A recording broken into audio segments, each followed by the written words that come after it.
व्यापारी, राजा और तीर्थयात्री। इस अध्याय के अगले पड़ाव में अभी हम लोग पहुंच चुके हैं। तो चलिए बच्चों, आगे बढ़ते हैं।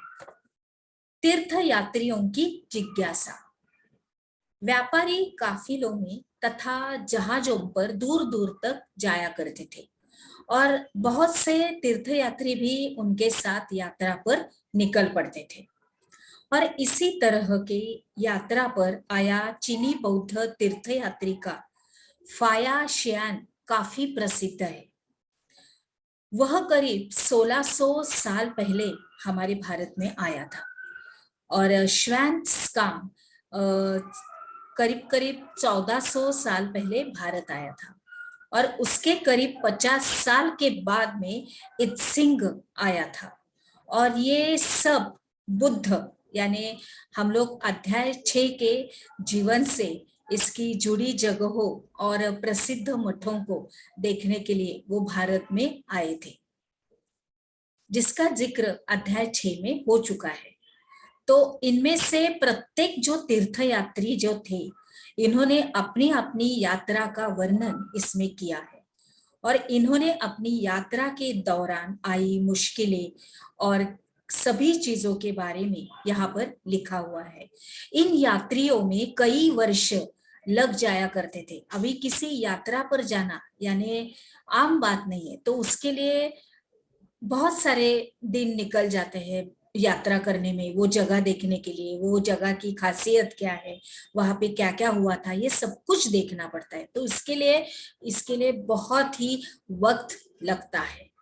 और जिन देशों और मठों को इन लोगों ने देखा था, उनके बारे में उन्होंने लिखा है और उन किताबों के बारे में भी उन्होंने लिखा है जिन्हें वे अपने साथ ले गए थे।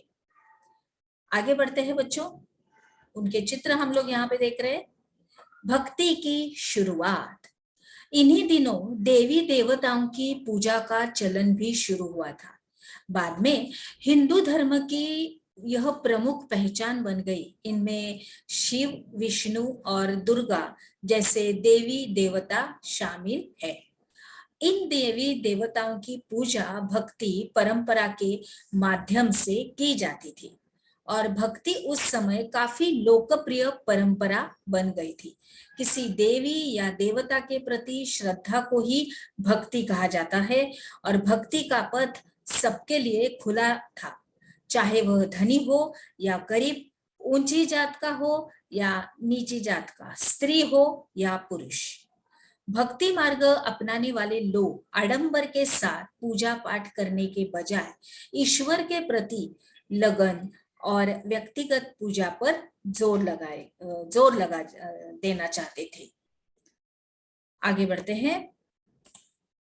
देवी देवताओं का विशेष सम्मान होता था, इसलिए विशेष जगहों पर ही इनकी मूर्तियों को रखा जाता था। इन स्थानों को ही मंदिर कहते हैं। जिस जगह पे मूर्तियां रखी जाती है उस स्थान को ही मंदिर कहते हैं।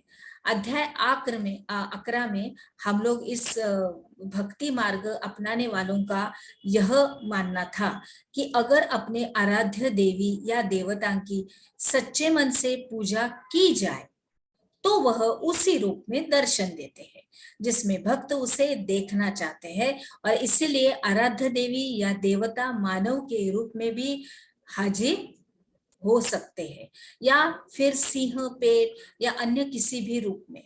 जैसे जैसे इनके विचार को समाज द्वारा स्वीकृति मिलती गई, कलाकार देवी देवताओं की एक से एक बढ़कर एक खूबसूरत ऐसी मूर्तियां तैयार करने लगे थे। भक्ति मार्ग अपनाने वालों का कहना ही यही था कि एक से एक सुंदर मूर्ति बनाना। अभी हमने क्या सीखा, इसके अंतर्गत हम लोग देखते हैं कि भक्ति की शुरुआत कैसे हुई। इस प्रश्न का उत्तर आपको अपनी कॉपी में लिखना है।